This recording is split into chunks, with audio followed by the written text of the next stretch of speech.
Well, welcome to the podcast. Thank you so much for hopping on with us. We're so excited to talk to you this morning. Well, thanks for having me. I'm a big fan, so it's great to be with Oh, you here. well, I just met you at Restore, That's right. just barely, and for your breakout session. But the breakout sessions were so hard because you had to pick one, and so a lot of people, that room was full. But I know a lot of people didn't get to hear you talk That's about this, and so we're really excited to have you back so we can kind of dig into this topic of AI. And I wanted to tell you that while we were at Restore, we did this very informal questionnaire. Maybe you saw it in the hallway. People could come and put little stickers on the topics that were most interesting to them. And AI was maybe the absolute bottom of the list, or close at least. It had the lowest number of interest stickers, which was But fascinating. And can I just add though that yeah, somebody did put a post-it in it and they had written essential in all that's caps. right. You saw yes, that? that snapshot I think that feels like a really good glimpse into like the temperature of the community. I think actually that for Yeah. some people it feels crystal clear that this is so incredibly important. In fact, is anything more important? And I think to a lot of other people it just kind of feels like what's the big deal? So that's kind of the conversation that we're hoping to have. And so I'd love for you to just start right there and talk to Yeah. the people who are intrigued but maybe not super fascinated already. Why is AI technology different than other technologies that have come and gone and moved throughout our life? Well, let me first address, just that question of interest in the topic itself. Personally, I think that's good news for me as somebody who is in the space and trying to raise awareness of this from a faith perspective, right? So not just in the general kind of AI community, but just from the AI and faith perspective. That means that there's a lot of low-hanging fruit. There's a lot of things that we can do that are easy in terms of AI literacy, in terms of awareness, in terms of having more of these kinds of conversations. So I think from that perspective, I'm happy. That's not a problem. There's also something else because we kind of discussed this a little bit. And so I was just thinking about why that level of interest. And then again, like I said, I want to address the question of AI. But I think that on the interest on AI itself and AI and faith, I think there's at least a couple of different things going on here. I think on one hand, I think it makes actually complete sense on a general level that AI may not have registered on people's radars. Most people, I think, thankfully, don't wake up wondering about artificial intelligence, right? They're wondering about relationships, purpose, belongings, especially the people that come to Restore. Yes. These are all things that make life feel alive. And I think that's a wonderful thing, right? That we shouldn't be thinking about these dead kind of things. And of course, and this is also, by the way, the reaction from our community is not that different from other communities. So over the last 3 years, I've actually been and I've spoken to a lot of different faith communities. And what I've observed is that, there is this, it's not uncommon, rather, to be greeted with skepticism about the need for or even the desirability of engaging with questions related to AI. So there's a lot of people that have come to me and be like, it's actually not Christian to be talking about AI and to even have this conversation about AI. So some Wow. people see that as anathema to our Christianity. And so I think that for a lot of people, I think AI feels abstract, it feels alien, right? It's this thing that's everywhere. It's in our apps, our schools, our workplace, but it doesn't have a face. It doesn't have a story. It doesn't have a spirit. And so I think that it's easy to tune it out. Now, having said that, right, that's the one side of the coin. I think on the other hand, I think at Restore, and Tim, you did a wonderful job moderating the panel, but that was actually a packed room. All right. And Yeah. there's deep interest when it comes to topics of that for people that know something about the subject or are a little bit like peripherally involved with that. And so I think I was personally surprised and pleasantly surprised with the level of participation there on AI stuff. And so, and many, of course, in the room expressed optimism when it came to AI and what it enables them to do. We'll talk more about that. And others who expressed a lot of concern, about especially the impact of AI on vulnerable segments of population, whether it's gender-based or whether it's the developing world or the global south versus the global north, impact on marginalized communities generally, or even religious communities. So none of this, in fact, should surprise us. Without wanting, I think, to fetishize AI, I think it's hard to escape the realization that we may be on the precipice of developments of era-defining technologies. And so there's a lot of work for us to do, and we need to kind of do that, but meaningfully and aware of both limitations and opportunities. Yeah. So let's jump in right there. You said that this may be era defining. Yeah. I'm curious if you see this as qualitatively different, this technological wave, compared to others. I mean, even in our own lifetimes, Aubrey and I, as sort of like mid millennials, we've seen the PC, internet, mobile, all of which, social media, all of which have changed society dramatically. Do you believe that AI is an even bigger deal with bigger implications? I think I do. And that's, I think, the reason why I'm just so invested in this, and especially from a faith perspective. I'm a political scientist. I've studied international law. That wasn't my wheelhouse. But about 8 years ago, I started getting to this, like the impact of the so-called fourth industrial revolution. And AI is the heart of this. And so, probably 10 years now, since 2015, thinking about the impact of it in society. And then since 2018, thinking about the impact on faith. And I think it is. I mean, some people have compared it to the kind of invention, if you want to call it, the fire, right? The impact of fire, or, and then of course, agriculture or steam engine.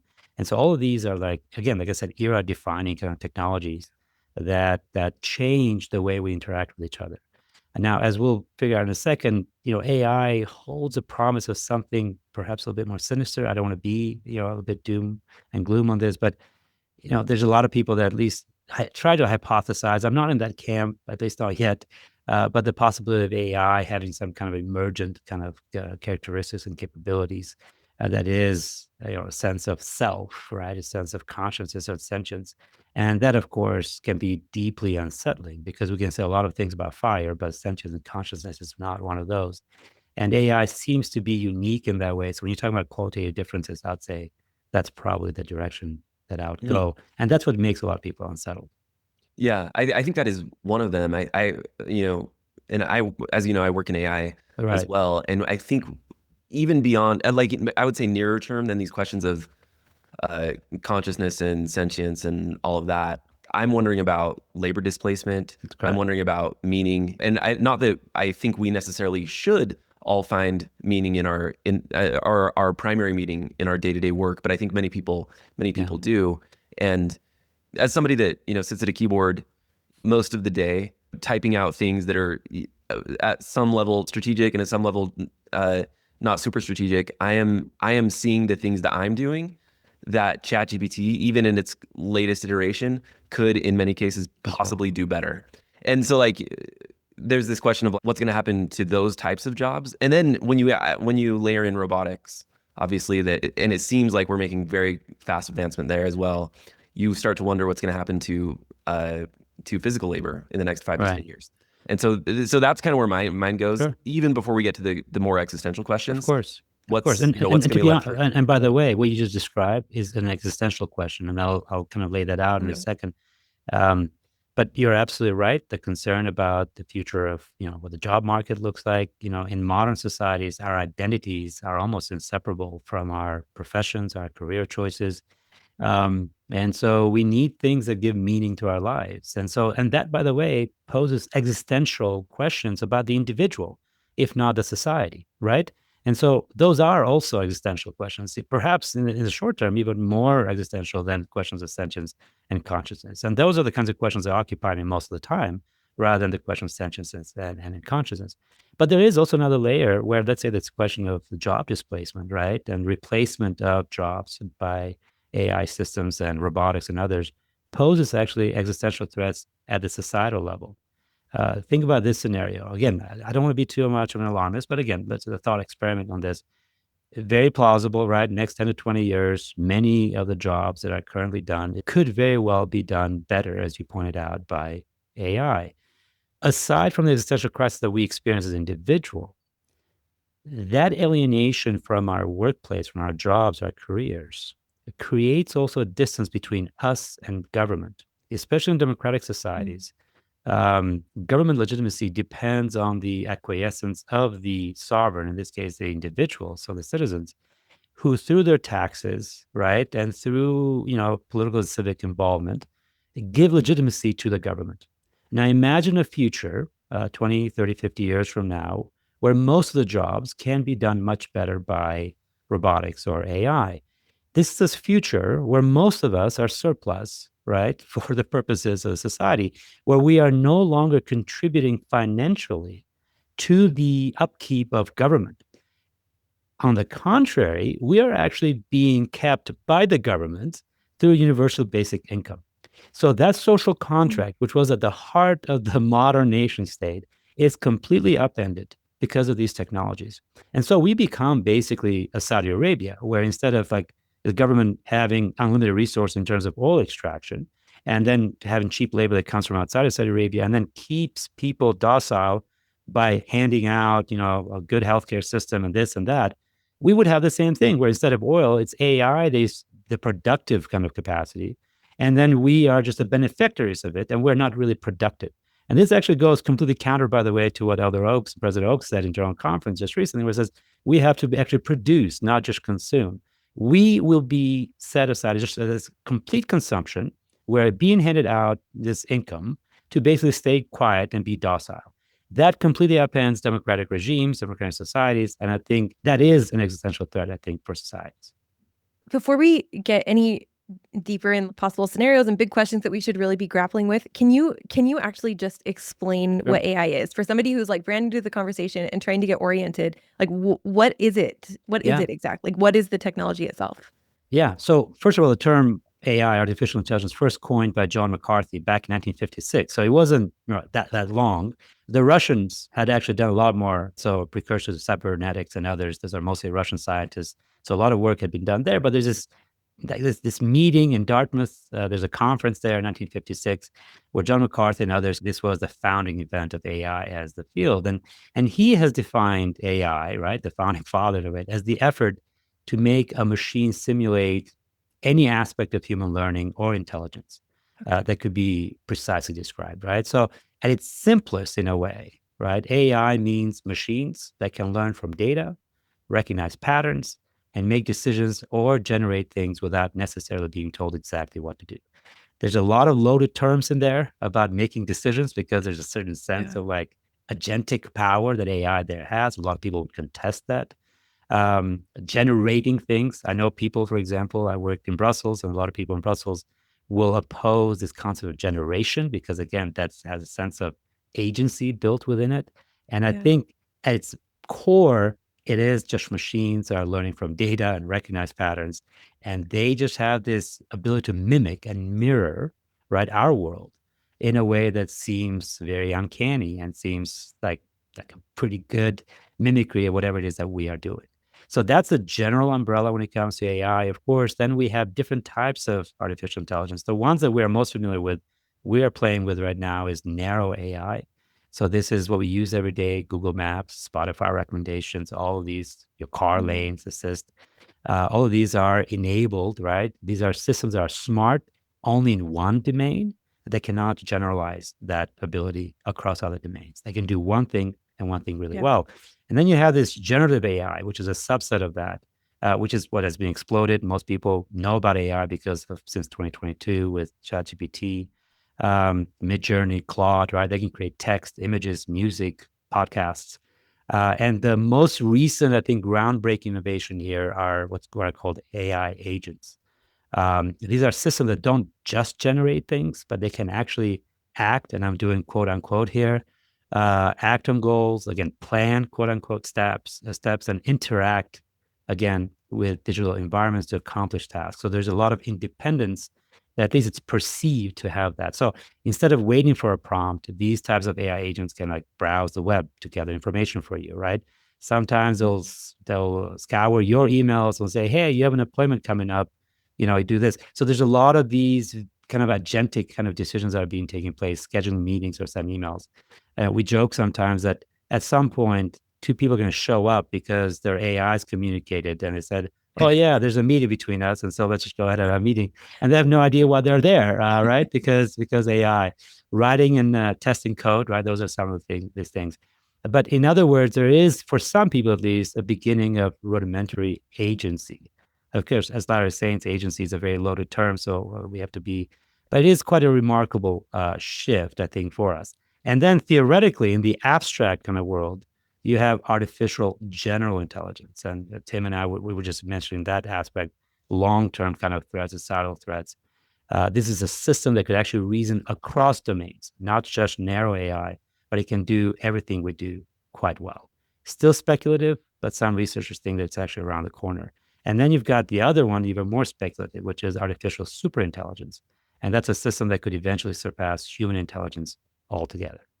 And this is where the direst of the scenarios come in. But again, people here have different views on how, if that's possible, and what can we do now to address any potential threats in the future. Yeah. And I think and correct me if I'm mistaken here, but I think some of the reasoning that in terms of how we get from AGI, artificial general intelligence, to ASI, artificial superintelligence, is that sort of by definition, AGI can do tasks as well or better than any human. And one task that humans are accomplishing right now is improving models so they get smarter and smarter. Right. So if an AGI can do that, it can sort of improve upon itself and self-iterate until it becomes, it sort of like compounds and becomes, many multiples smarter than. No, that's exactly right. I mean, it's been said that maybe AI will be the last invention that we ever come up with, not because we are no longer creative, but rather we may no longer need to. Because AI then will iterate, right, and will continue to improve. There's a lot of unsupervised self-learning kind of models you have right now based on machine learning or neural language processing. And so all of that kind of is self-reinforcing. You don't have to do anything, just keeps getting better. By the way, every time we use AI, we are helping it get better, right? So we are both the consumers, but as well as the product and the customers of it. But I think it's important, because I always get kind of pulled aside by people like, well, that's too alarmist. It is important, I think, before we get carried away, that it's very easy to do, especially when it comes to AI. I think it's easy to get carried away. Much of this conversation for the moment is speculative, but as the poster said, essential. It is essential that we begin the conversations now, because we can't wait for ASI to come and then say, oh, okay, we should probably have figured out the guardrails around this, the value alignment problems, the ethics around it. We have to do this. It is important for us and for our listeners to remember that, at least for now, at least in my view, AI is still just mathy math, right? There are complex statistical pattern recognition at massive scale. It's astonishing math, but it's not mystical math, right? It's math that we can't quite understand, right? Because perhaps of the, kind of calculations and everything else. Systems, I think, at least in my view, I don't think they understand. I don't think they intend. I don't think they care the way you and I do, right? They're extraordinary mimics of intelligence, but they're not bearers of it. And I think, so we need to resist the temptation to anthropomorphize AI, right? To talk about it as if it feels, knows, and chooses. Unfortunately, our language is very limiting, and so we tend to do that quite a bit. We do that with cars, of course, right? We do all kinds of inanimate objects. And of course, think about Alexa and Siri and all those are all female names, right? There's a reason for that. That's because we rate, and there's a fantastic research done by Sylvie Bourreau. She's a professor at University of Toulouse. And she was talking about how, as humans, we rate female identity as more human than male. And so a lot of these voices, a lot of these names, and a lot of these technologies, they're females, because we tend to then anthropomorphize them easier. And so then we can kind of integrate them in our daily lives much easier. That's interesting. Let me take us a little bit further down into the depths of the doom and gloom before we hopefully bounce off and ride the wave back up. But what's interesting to me is that the scenario that you painted, where potentially AI is doing all of the jobs that we could do, it's doing them better, and we become sort of like surplus, and the social contract sort of like ruptures.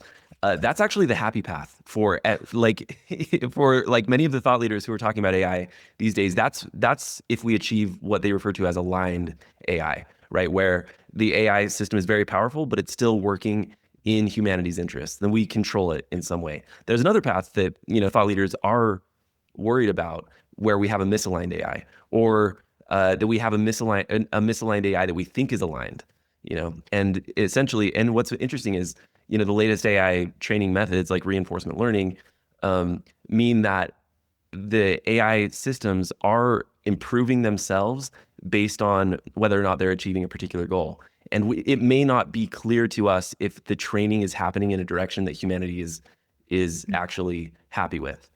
So maybe could you just address that one question before we, and it's not, I guess I haven't formed it into a question yet, but let's talk about, is there something we should be thinking about now as people in society, people of faith, in order to at least try and live in the world where if we can't stop AI, that it's aligned with humanity's interests. No, absolutely. So the value alignment problem is one of the biggest problems, right? So right now, I teach a senior seminar on AI and ethics here at BYUI, and we have been running for the last week an experiment. It's called a universal paperclip, right? So this is a thought experiment proposed by Nick Bostrom, and the idea is basically you have one task. The task is sell as many paperclips as possible. And what happens is that over time, that one objective means that you're using every single resource, not just on planet Earth, but in cosmos, right? I have quantum computing. I have all kinds of stuff that's developed. I've taken over worlds in pursuit of selling paperclips, right? And the thought experiment is meant to illustrate the single-mindedness of artificial intelligence, right? I'm acting as AI. And what I'm doing here is I'm saying I've been given a command, right? The command is produce a paperclip, which is a very kind of like not harmful, right? Just paperclip. It's useful. But every goal-oriented technology, right? And any goal-oriented anything, right, will always seek more power and more resources in pursuit of that objective. And that's what we are finding, Tim, you're pointing out, is some of these experiments have been running out where now we're finding that these AI models are actually lying to their programmers. And again, we're anthropomorphizing it again. So we got to be careful with this. But there's no other way of just saying, except for there's some indication that these AI models, upon receiving some kind of information, right? And these are very limited conditions kind of thing, but receiving some kind of information, they'll be shut down. They'll try to replicate themselves. Not because there's malice in them. They're like, oh, I'm going to take over the world, but rather their objective is to survive, right? As a system. If you want to survive, then you need power, resources. And so you end up being like an Ultron, right? Even though that's not how you're designed in the very beginning. And now the question is, how do you get away from Ultron and you get to vision, right? Where you can have a beneficial kind of like AGI or ASI, where you are able then to use that for the benefit of humanity. That is the million-dollar question. That is, I think, the question that all of us are working on right now. There is a lot of conversations that are taking place at the international level, right? Not just religious perspectives, at international level. There are a lot of legislation and discussions that are taking place here in the United States, the congressional level, state level, local government. And of course, the religious communities have also started to become a very vocal participant in this conversation. For the last few years, most of the initiative on regulation, on alignment, has been left to tech companies, right? In the U.S., we still have that kind of desire to do that. But religious communities have actually been quite active. Just remind you, I think here in the United States, there was an attempt to put a moratorium for the next 10 years on all legislation with regards to AI. And in the Senate, that moratorium was actually excised. It was removed. And the reason for that is because a lot of religious organizations got involved and convinced U.S. Congress people to take that action. So when you ask, what do we do? I think we get involved. And that's part of, and we'll probably address this a little bit later, but that's part of what I'm trying to do, trying to create a network and a community of Latter-day Saints that are much smarter than I am on issues of AI and governance, that perhaps have more resources, or they have networks that they can access. I think it's Cole Durham who said once, in a different context, but he said, if you're not around the table, you are on the menu, right? And I've used that sentence so many times now, repurposed it when it comes to AI governance discussions. If we're not around the table, if we're not around these conversations where these discussions are taking place, including, by the way, the coding of data, the treatment of data, discussions about bias, about justice, about algorithmic injustice, if we're not around the table there at the tech companies level, at the state and local government, at our religious communities, then we're going to be on the menu. We will suffer the most, because every religious organization, I don't care how big or small you are, is a minority somewhere in the world. And minorities will always suffer from these power imbalances, right? Either through surveillance, algorithmic bias, right? Biased data, injustice, discrimination, surveillance. So all of those things will affect us. And so we need to get involved. I'm curious if these, some like you were saying, some of this is technically speculative. Like this is a problem that's approaching. We're not really sure what the real issue is going to look like, but we have a good idea what the questions are going to be. Are there things that are pressing right now? Like this is already happening. It's already at the doorstep, and like we need to be figuring this out because it's already a reality. Yeah, absolutely. I mean, the question of job displacement is happening right now. The Okay. impact on higher education is happening right now. I mean, we can no longer like test students or provide assignments the way we've always done. We have Yeah. to adapt. It's affecting right now the way we communicate. For example, written communication is no longer trusted as much. One of our colleagues, Peter Carden, has done some research on business communication, and business leaders, they now value verbal and oral kind of communication, direct communication rather than. So there's a premium now on face-to-face interactions because now I know that you're speaking to me. But even that, if I'm on a Zoom call, there are ways of camouflaging my identity and pretending for me to be somebody else, right? So there's a question of misinformation and disinformation, and I want to be careful with that term because it's been politicized. I've done some original research on the impact on elections, and I haven't found that impact to be as great as some have actually made it sound. But it is also very clear that there is a lot of junk, right? A lot of deep fakes and images, fake images around the internet. At some point, very soon, probably next 2 to 3 years, most of the content that exists will be actually AI generated. And we already know that AI-generated materials suffer from quote-unquote hallucinations or fabrications or concoctions, if you want to call it with that. And then the more it actually relies on itself, the worse model performance is. Wow. So these problems actually don't solve themselves. They get worse and worse and worse. And so as these models require more and more data, and we run out of like human-made data, and that's also, by the way, foreseen in the next 3 to 5 years. So the more we do, the more we're going to rely on AI-generated data. So the reality that we are actually going to be generating is one that is a fuzzy image of a fuzzy image of the internet, because the original models are just a fuzzy image of the internet. It's whatever is there. And now we're going to have a fuzzier version of that because it's relying on. Now, there's a lot of people working on this and trying to figure out how to train models with less data, fewer resources. Personally, I don't think this transformer model, that the way that these models are trained, is ultimately what gets us to a better AI model. But for the time being, there's a lot of consumption of data. Other problems, issue of bias, right? Gender bias, ethnic bias. Right now, we have Compass that is used throughout the United States. There's equivalents of that throughout the world, where judges are making decisions on the basis of algorithms.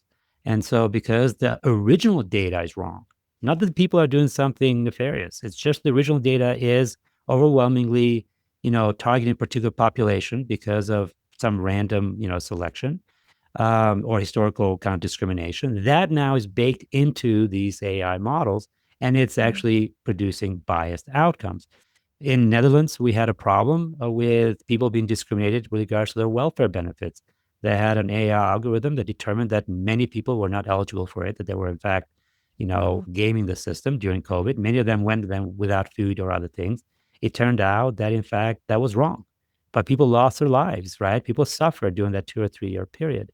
And more of these kinds of things are happening right here, right now. And of course, there's AI military or military AI, the use of AI in the battlefild. There's a lot of discussion about the number of casualties in the Palestinian territories in Gaza. We know that Israel uses not just the Iron Dome, which is AI enabled, but also Lavender and Gospel, which are also AI enabled. And they identify individuals on the basis of their social media profile, and then AI selects targets. And that may have led, some have suggested, to a higher casualty count than before. So there's a lot of these things that are happening right here, right now, without thinking about this long-term existential threats. Can we add maybe the issue of trust into the discussion? Like, obviously, we've I think many studies have shown that trust has decreased in society generally over the past 50 plus years, potentially accelerating in the last decade or so. And when deepfakes began to emerge a few years ago, I was pretty naive in my approach, and I thought, oh no, like people are going to believe all these false ideas and things that happened. And now the AI slop, as they say, deepfakes, whatever, are everywhere. I think what's actually happening is people start to believe nothing instead of believing everything. Like I worried they would. There's just that we can't trust anything we see, and I think that switch has flipped very, very quickly. And so I worry that compounded on top of already decreasing trust in society leads us to a world in which nobody knows what to believe. Nobody has lifelines to hold on to, like something that's truly, and this is a big question for religious people too, I think, in terms of like, I can truly hold on to this as something that I trust. And we begin to construct our own realities even more than we have been, in the past, decade, as news media has become more polarized, et cetera.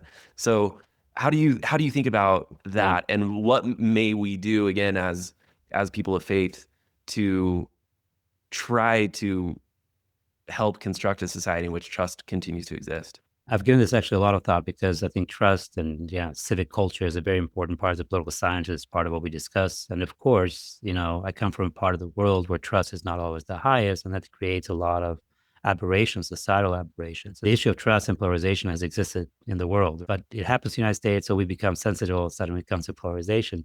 But you noticed earlier on, I said on this misinformation, disinformation stuff, that I was a bit skeptical about some of the claims. The reason is because when I looked at this, there was a lot of concern in 24, 25, about half the world's population was going to participate in elections, like Russia, India, United States, right? All these countries, 4 billion people in elections.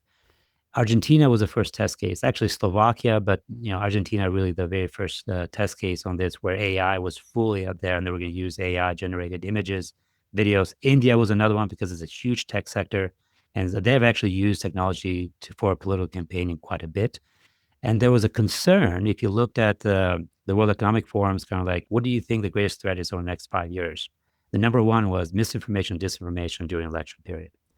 And most of the assumption was that because of misinformation, disinformation, people would be deceived, and then you would sway election outcomes because of this. That's not what I found. And I'm not the only one. A lot of other people have also found the same thing. And the reason for this is exactly what you just mentioned a bit earlier. And that is that the impact that these deepfakes are having is not that they're changing your mind, but if you're already like biased in favor of one candidate or another, this gives you a pass. It gives you a chance to say, oh, it's a deepfake, even if it's real. And so what you see then is the embeddedness in your communities, in your tribes. You have no chance of convincing anyone going to the other side. So you see greater polarization. So it has an indirect outcome in elections. It doesn't change the voting behaviors of people. It just makes them more committed in that particular camp. And so then the question is, what do we do about that? Now, the truth of the matter is, when it comes to trust, this is not a new problem, as you pointed out. This is a problem I think we have had for some time, but especially with internet, right? You have the social media, of course, the advent of other forms of authority. People no longer looked to institutions, whether it's universities, whether it's medical profession, churches, right? Even governments, and say, you know what? I've trusted you for, I don't know, however long. You're a trust institution. No, actually, I can find all this information online. I can diagnose myself as a doctor. I can go to WebMD. I can enter all my symptoms, and I can figure this out, and I'm good to go, right? And so what we noticed over the last 30 years is a huge decline in trust across these traditional, hierarchically organized institutions, right? Because what institutions had for a long time was information. They had access to information, and that ability to put a fence around that information, right, gave them then the ability to control it and also to make you want to come to them. Well, no longer the case, right? With internet, now we all have access to it, no matter where we are. In addition to that, then you have new influencer, kind of like new institutions, so like influencers and social media types, and they now become sources of information, right? Joe Rogan single-handedly swayed, the middle-aged, I don't know, young male vote, I guess, in favor of Trump. And so you have these like non-traditional sources. And this is where I think I have a counterintuitive kind of like trying to think through this and think, is there a silver lining? I think there's a silver lining when it comes to AI. Because if we go back to this idea about fake videos and fake materials and how overwhelmingly most of this information is going to be produced by AI, well, what that does is there's a crisis of confidence now in the information you're consuming. And what that means is that now we need actually institutions. We need signifiers of trust. We need people who say, this is good and this is bad, right? This one I endorse, this one I don't. And so there is actually an opportunity for traditional institutions like universities, like churches, like governments, like hospitals, right? And doctors to actually reclaim some of that territory they've lost. But here's the catch.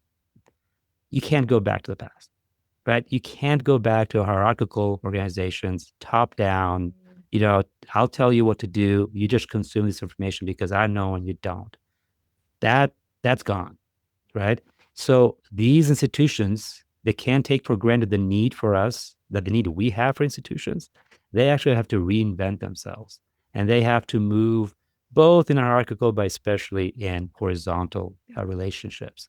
And here AI can actually help, because there's things like wisdom of the crowds, right? It's a thin line with madness of the crowds, so you got to be careful with that. But hive intelligence, I think, can be very helpful in making collective decisions. For my podcast, we interviewed the founder of make.org, which is based in Europe. And they've already helped several countries to run kind of community-based elections, but not real elections, but they're saying, hey, how do we solve this problem? And then they use these common platforms to make decisions together. And so there, you no longer separate people on who wants this decision, A or B. No, you don't make those like A or B decisions. You use hive intelligence, you use the collective wisdom of the crowd to make a decision that all of us feel actually is better.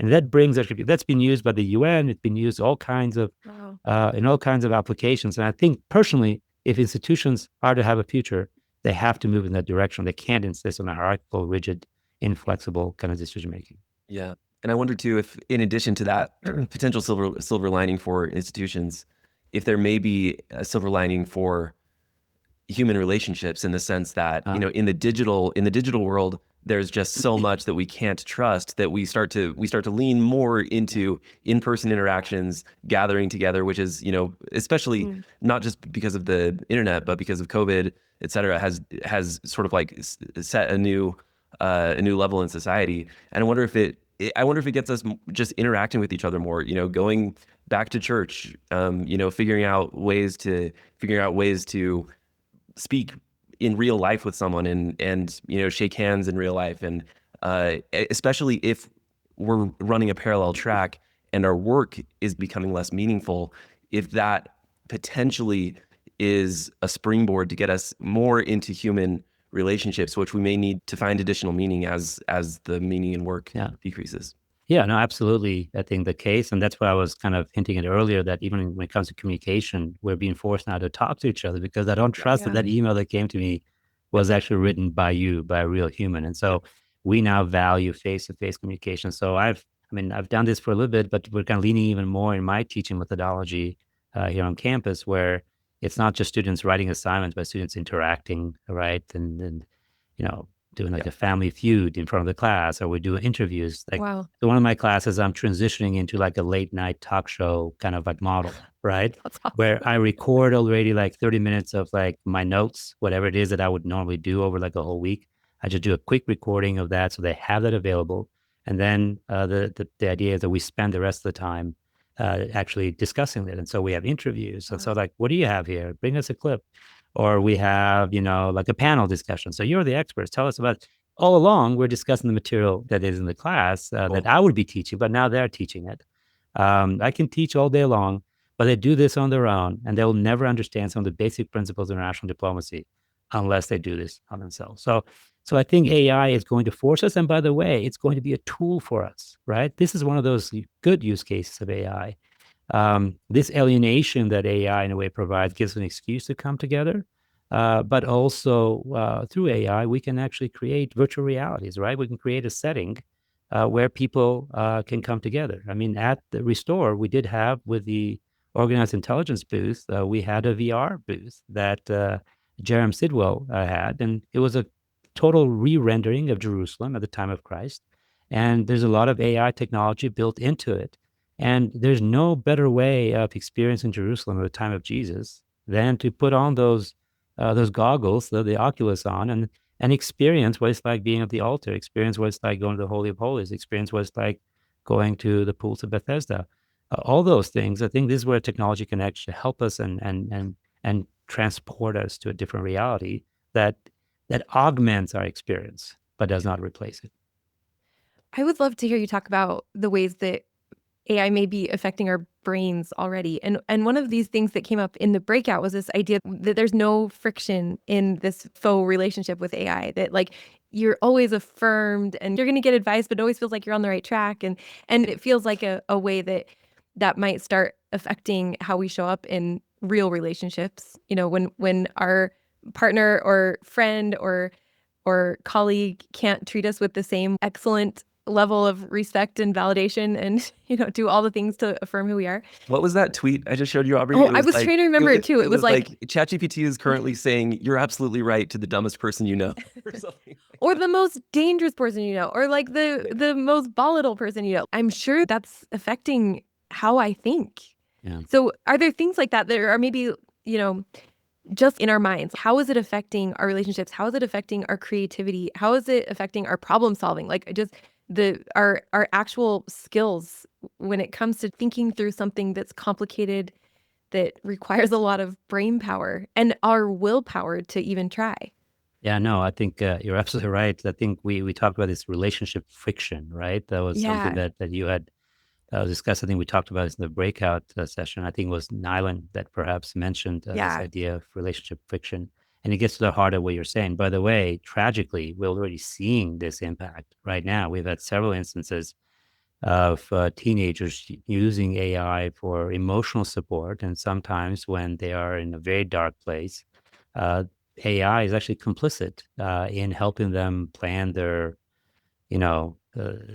suicide act or something related to that. And there are a couple lawsuits now pending against OpenAI because ChatGPT actually not only did not provide any friction against this teenager expressing this kind of dread and these desires, but also enabling, right? And that's very dangerous when you consider that the majority of AI bots are actually these AI models are actually used for emotional support or companionship. Things like Replica, right? This was meant to be social companionship, but overwhelmingly men, young single men, that began using Replica mostly for sexual gratification, and then abuse, right?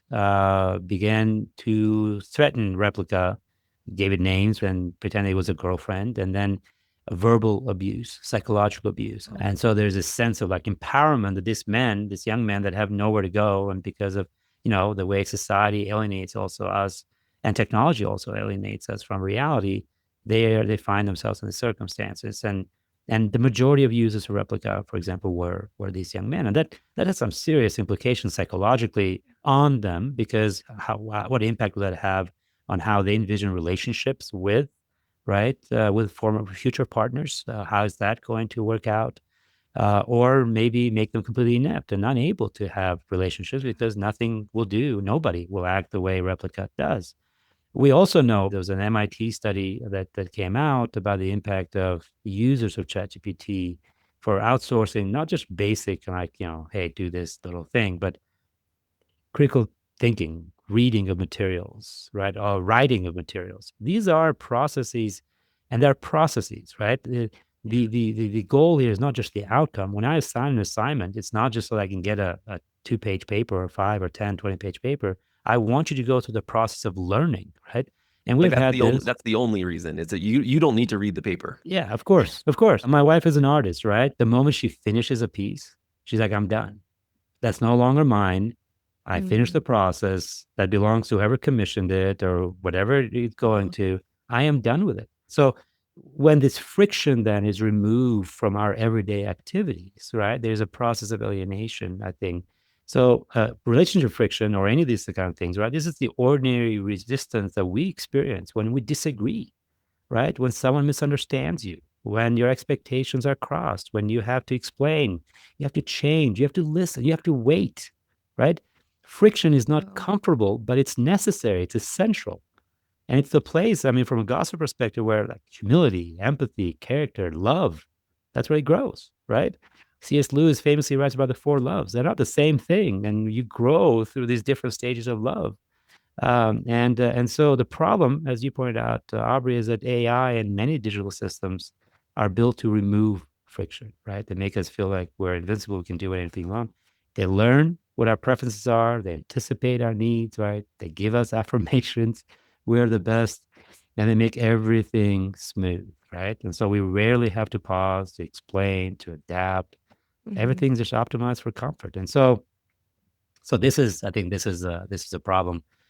We are actually, it's been very interesting. I'm working with two colleagues, one here at BYUI, Matt Miles, professor of political science, another one, Peter Cardin, that I mentioned earlier, over at the University of Southern California School of Business. And we are actually conducting a survey of Latter-day Saint attitudes on AI uses. And at least this is not final, so I should be careful, like with terms of it. It has been surprising how unsurprised or how undifferentiated we are from perhaps the world. Really? And so, especially in terms of uses, I mean, so there's been a lot of, again, not huge numbers, but at least 35% of people they're very comfortable talking about their spiritual life with AI bots, even confessing sins or asking questions of a spiritual nature. Again, I don't want to go too deep into that because I want to make sure that we have the results right, and hopefully in a month it'll come out officially.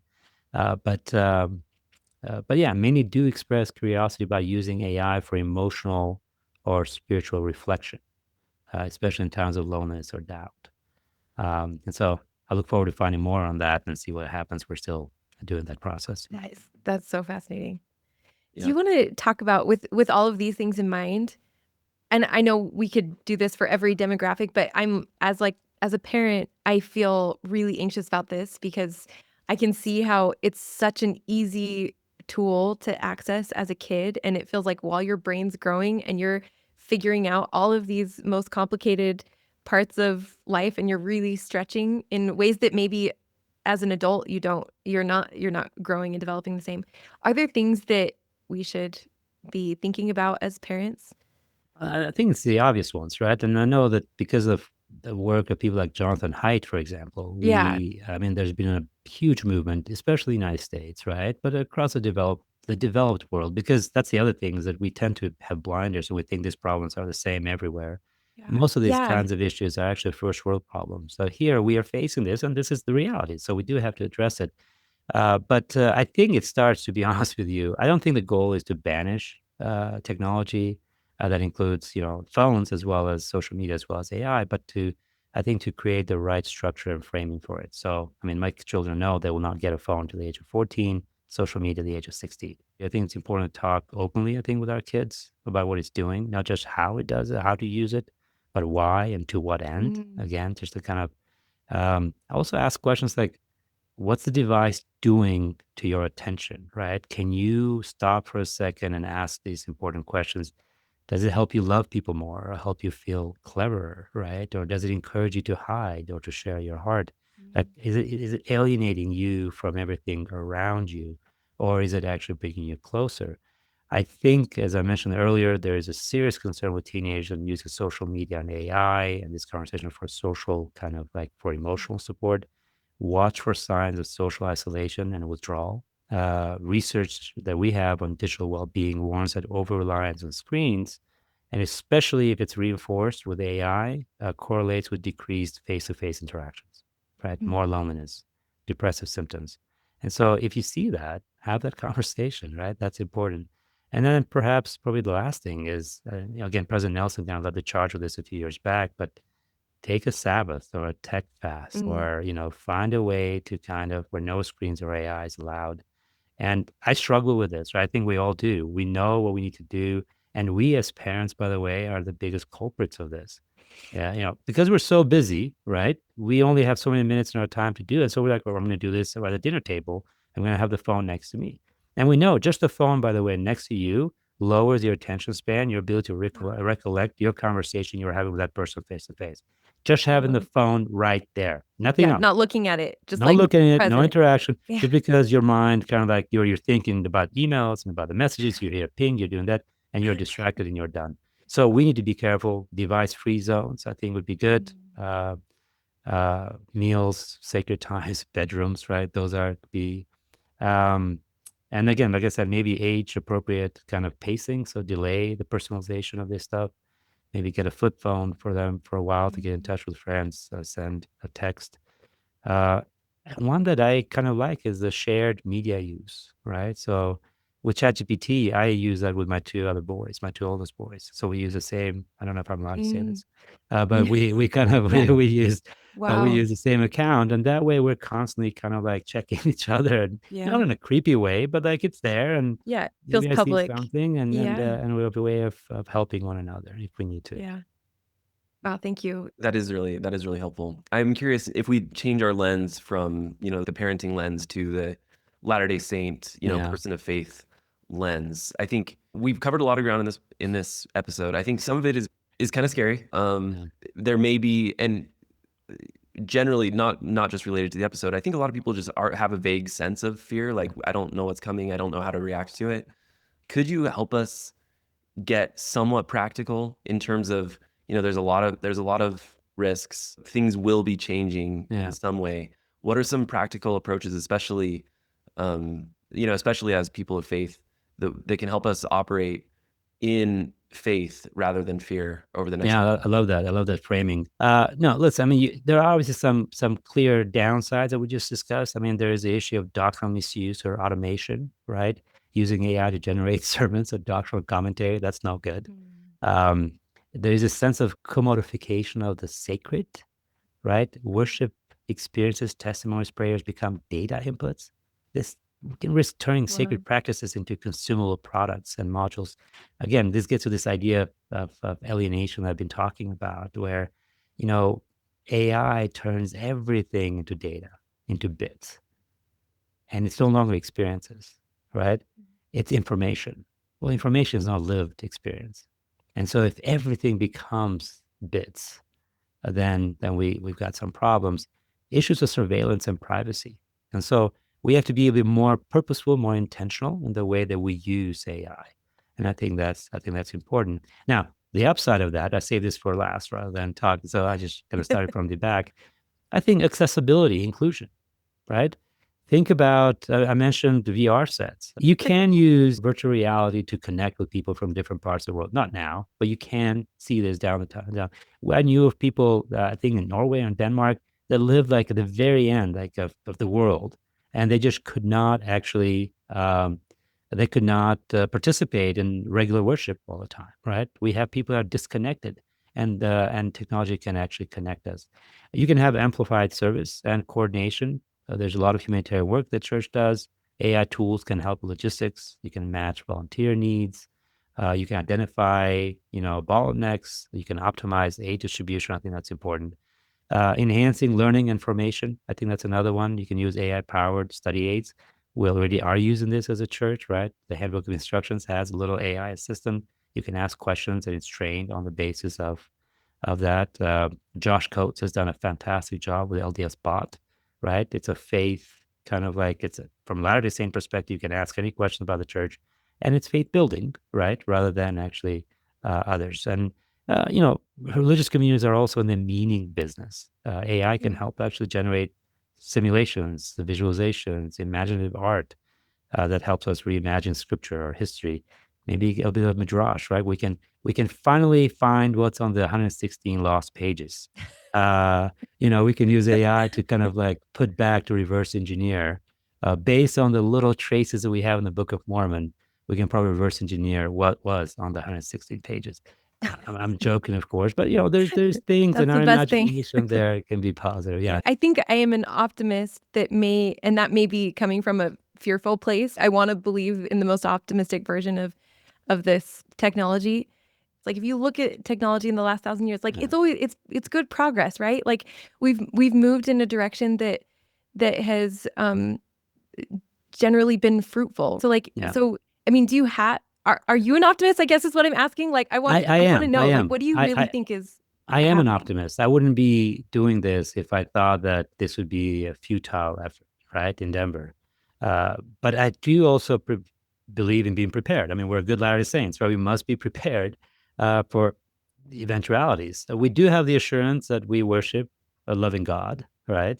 One that is mindful of us, and not just of us, but of all of his creation, right?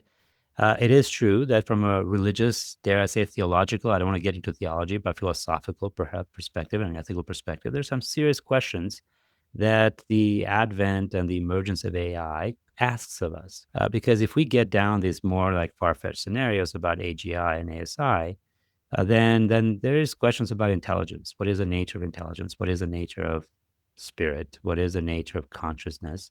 And these are speculative at this point. But I do think, and I think that the brethren are actually already addressing some of these. Elder Bednar has done this. Elder Gong has done this. And I think that that's wonderful, right? To begin to get some indications about what kind of questions and how the gospel can address these kinds of things. So the framing that, all technology in a way, I believe, is God-given, but it is not godly or godlike, and it ought not to be that. And so that's our responsibility, I think, is to make sure we provide the framing. We use technology for good. There are a lot, by the way, we're not the only ones talking about this. There is an innumerable number of actors out there throughout the world that are working along these lines of AI for good. There's a lot of people that have the best interests of humanity in mind that are going down this path. I think that we have to ask as we interact with technology. So we have this podcast I mentioned, Age of AI, very simple, descriptive. We started this and we were like, okay, so how are we going to frame this? And I had this image. The image that came to my mind was this painting by Tischbein. It's a 17th century painting of Diogenes, the Cynic philosopher in Athens. And he had this crazy habit of walking through Athens in daylight, with a lantern. And then the Athenians are like, you madman, like, well, what are you doing? You crazy. It's plenty of light. And he says, what are you doing? And he said, anthropozito. I'm searching for the human. And of course, it was meant to be an insult for the Athenians, right? Like all of you guys are just like, you're not honest people. You're not real humans. You haven't really found the purpose of life and all that stuff. But we have repurposed that. We've made Diogenes our patron saint of our podcast. And my wife actually did a whole like rendering of Diogenes with a lantern amidst robots, right? Humanoid robots. The reason we framed it that way is because I think that as we interact with technology, we have to ask the question. And the question is, what is human about any of this? How can we use this to augment our humanity, right? And how can we make sure it reflects the best of humanity so it doesn't alienate us from ourselves? And I think if we do that, if that's the frame that we have in mind, and like I said, there's a lot of very good people working really hard in that direction, I think we'll be okay. Right? I think that we need to think about the here and now, but we also need to anticipate these problems come around the corner so that the future generations are not dealing with this. I think there's been a talk about inflection points. We're at an inflection point. And an inflection point is one of these things where if we make these decisions right now, the nature of this decision will decide whether we have a future or not 50 years from now. And we're sitting right there right now. And so it's very important that all of us get involved and begin this conversation. And by the way, if we have a good conversation about this, human-centered conversation, that's going to affect the data that's being produced, and that will affect the kinds of models we also trade. Yeah. Is there anything before we wrap up that you'd like to say about the Organized Intelligence Initiative? We're so excited about this, and it feels like I'm sure there are a lot of people who are like, okay, but now what do I do with this energy, and how can I be at the table? And this feels like a really good way.